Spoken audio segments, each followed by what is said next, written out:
There's a kind of person who moves through life quietly, watching the world from the edges rather than the center. They sit alone at lunch, walk home by themselves, and spend weekends in solitude. To most people, they appear lonely, isolated, maybe even broken. But the psychology behind people who have no friends is far more complex than simple loneliness. It's a landscape of sensitivity, protection, and invisible battles that most will never understand. The truth is, many people who live without close friends aren't antisocial or incapable of connection. They're often the opposite. They feel too much, see too deeply, and understand too clearly how fragile human relationships really are. They've learned that friendship, like everything else in life, can disappoint, betray, and leave scars that take years to heal. So they choose the safety of solitude over the uncertainty of connection. To understand why some people live most of their lives without friends, you have to start at the beginning. Many of these individuals grew up feeling fundamentally different from their peers. While other children seem to navigate social dynamics effortlessly, they struggled to decode the unspoken rules of friendship. They watched from playgrounds and classrooms as bonds formed around them, always wondering what invisible thread they were missing. This difference isn't always obvious. It might show up as being too sensitive in a world that values toughness, too thoughtful in spaces that reward quick reactions, too honest in conversations that thrive on small lies and social pleasantries. These children learn early that their natural way of being doesn't quite fit the mold of what friendship seems to require. Psychologically, this creates what researchers call social learning patterns. When a child repeatedly experiences rejection, misunderstanding, or simply being overlooked, their brain begins to associate social situations with pain. It's not a conscious decision to avoid people. It's an adaptive response to protect themselves from further hurt. The mind learns that solitude is predictable, controllable, and safe. As these children grow into adolescence, the gap often widens. Teenage years are brutal for anyone who processes the world differently. While their peers are forming cliques and navigating drama, these individuals often retreat further inward. They become observers rather than participants, developing a rich inner world that feels more genuine than the social theatre happening around them. The irony is that many people without friends possess exactly the qualities that make exceptional companions. They listen deeply because they've spent years listening to themselves. They think before they speak because they understand the weight of words. They value authenticity because they've experienced the exhaustion of pretending to be someone they're not. But these same qualities can make them appear aloof or intimidating to others. There's a particular kind of emotional intelligence that develops in isolation. When you spend most of your time alone with your thoughts, you become intimately familiar with the landscape of your own mind. You understand your triggers, your patterns, your fears in ways that people constantly surrounded by others might never explore. This self-awareness is both a gift and a burden. It makes shallow connections feel hollow and meaningful connections feel impossibly rare. Many people who live without friends have experienced what psychologists call attachment injuries. These aren't necessarily dramatic betrayals or traumatic events. Sometimes they're as simple as a best friend moving away without warning or realizing that someone you trusted was sharing your secrets. For a sensitive person, these experiences don't just hurt in the moment. They reshape their entire understanding of what friendship means and whether it's worth the risk. Trust becomes complicated when you've been hurt by the people you cared about most. It's not that these individuals can't trust anyone. It's that they've learned to be incredibly selective about who earns that trust. They'd rather have no friends than false ones. They'd rather be alone than surrounded by people who don't truly see them. The protective mechanisms that develop are sophisticated. These individuals learn to read people with remarkable accuracy, scanning for signs of insincerity, judgment, or potential harm. They become experts at emotional self-regulation because they can't rely on others to provide comfort or support. They develop interests and hobbies that can be enjoyed alone because they've learned that depending on others for fulfillment leads to disappointment. But protection comes at a cost. The walls built to keep pain out also keep connection from coming in. Many people without friends find themselves caught in a painful paradox. They crave the very thing they've learned to avoid. They want to be understood while simultaneously believing that true understanding is impossible. They long for companionship while feeling safer in solitude. This internal conflict creates a unique form of suffering. It's not the obvious loneliness that people imagine. It's more subtle and complex. It's the ache of watching others form effortless connections while you struggle to believe such connections are real. It's the exhaustion of constantly analyzing social interactions, wondering if that laugh was genuine or that invitation was sincere. It's the weight of carrying all your thoughts and feelings alone because there's no one who feels safe enough to share them with. The overthinking that many isolated individuals experience isn't just anxiety. It's a survival mechanism. When you've learned that social situations can be unpredictable and potentially harmful, your mind becomes hypervigilant. You analyze every conversation for hidden meanings, every gesture for signs of rejection, every silence for evidence that you've said something wrong. This mental hyperactivity is exhausting, but it feels necessary for protection. Society often treats friendlessness as a problem to be solved, a deficit to be corrected. But for many people who live this way, solitude isn't the problem. It's the solution they've found to a world that feels overwhelming, unpredictable, and often unkind. They've discovered that they can create meaning, find joy, and experience peace without needing others to validate their existence. The strength required to live authentically without the buffer of social connection is rarely acknowledged. These individuals face their thoughts without distraction, confront their fears without support, and make decisions without the comfort of consensus. They've learned to be their own best friend, their own source of comfort, their own trusted advisor. This self-reliance, while born from necessity, becomes a profound form of inner strength. Yet, beneath this strength often lies a quiet grief. Not just for the friends they never had, but for the version of themselves that might have existed in a different world. A world where sensitivity was celebrated rather than scorned, where depth was valued over surface charm, where the pace of connection matched their need for genuine understanding. The relationship between these individuals and the concept of friendship itself becomes complicated over time. While most people see friendship as a natural part of life, those who live without it often develop a different understanding entirely. They begin to question what friendship really means.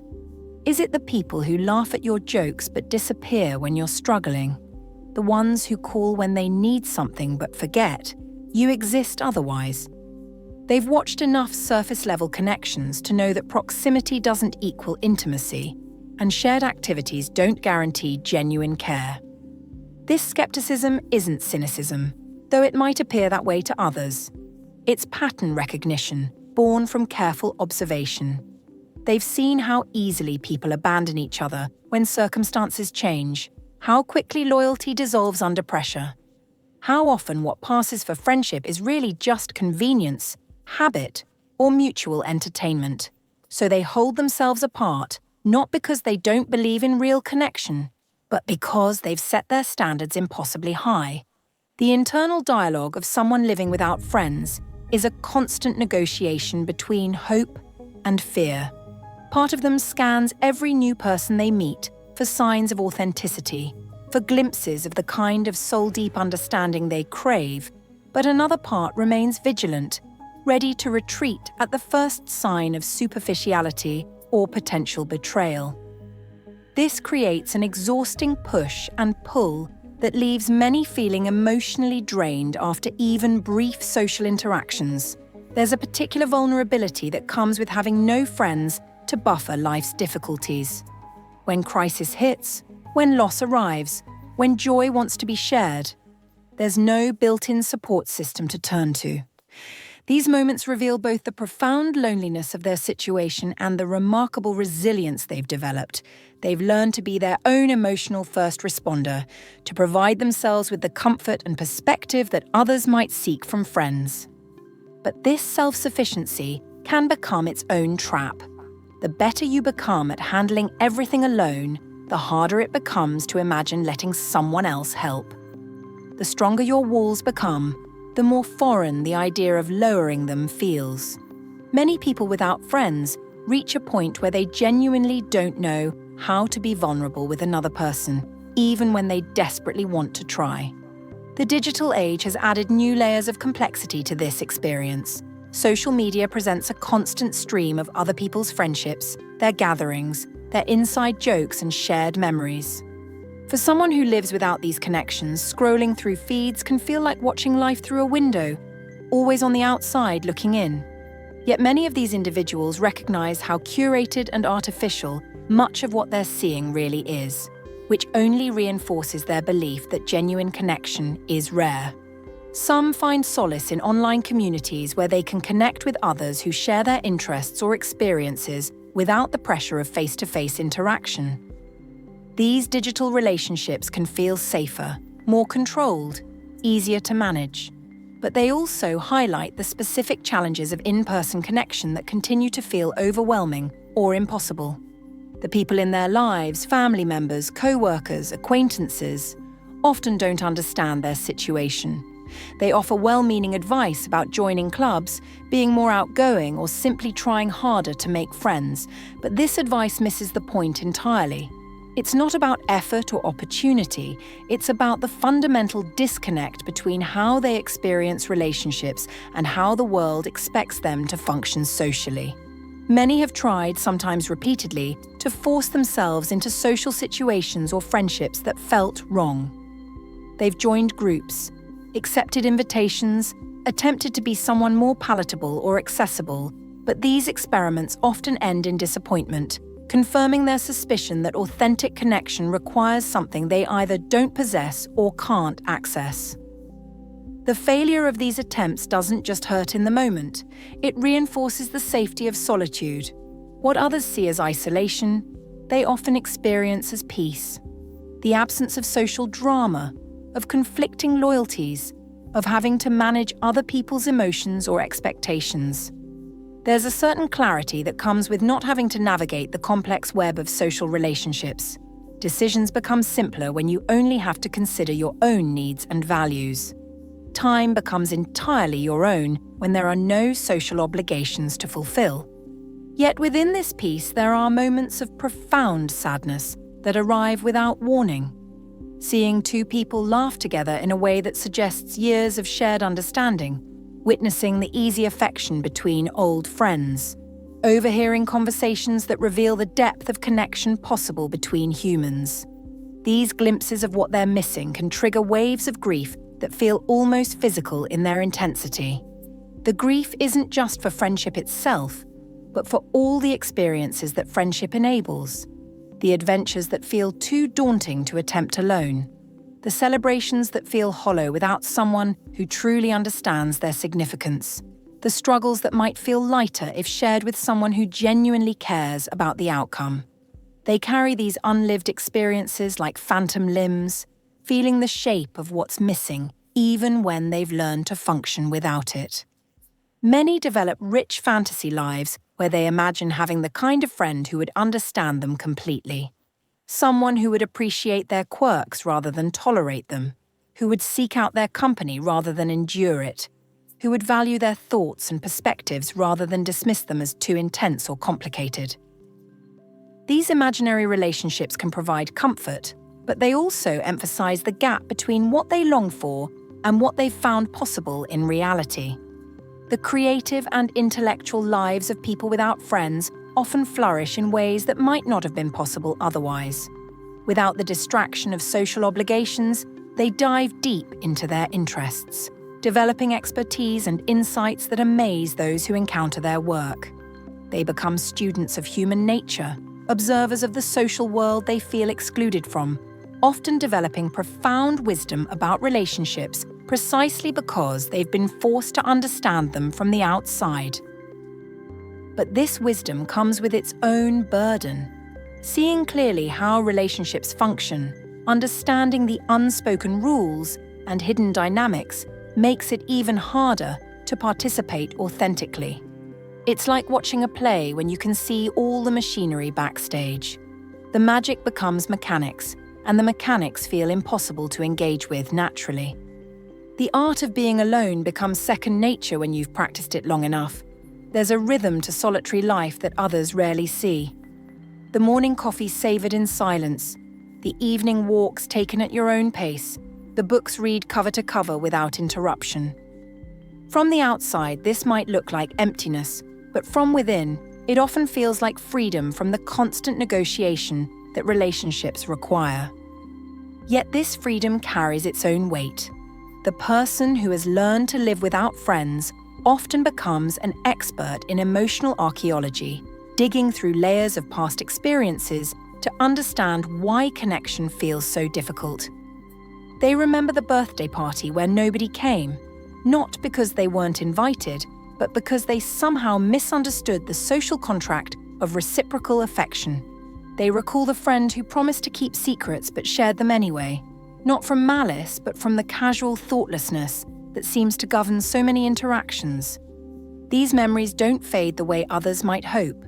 Instead, they become reference points, internal warnings that activate whenever someone new shows interest in getting closer. The protective instinct isn't paranoia. It's pattern recognition refined by experience. They've learned that disappointment hurts less when you expect it, that betrayal stings less when you've never fully trusted. The loneliness that comes with having no friends is unlike any other kind of isolation. It's not the sharp pain of heartbreak or the obvious grief of loss. It's more like a background hum, a constant awareness that you're experiencing life without witnesses.